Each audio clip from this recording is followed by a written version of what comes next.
Sandal ingkang barang paling sering dak gunakake saben dina. Kang nutupi delamaan saka ranjau pitik padha didolanan pas cilik.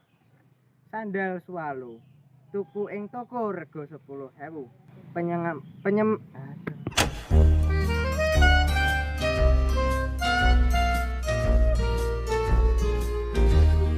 Sandal ingkang barang paling sering dak gunakake saben dina. Kang nutupi delamaan saka ranjau pitik.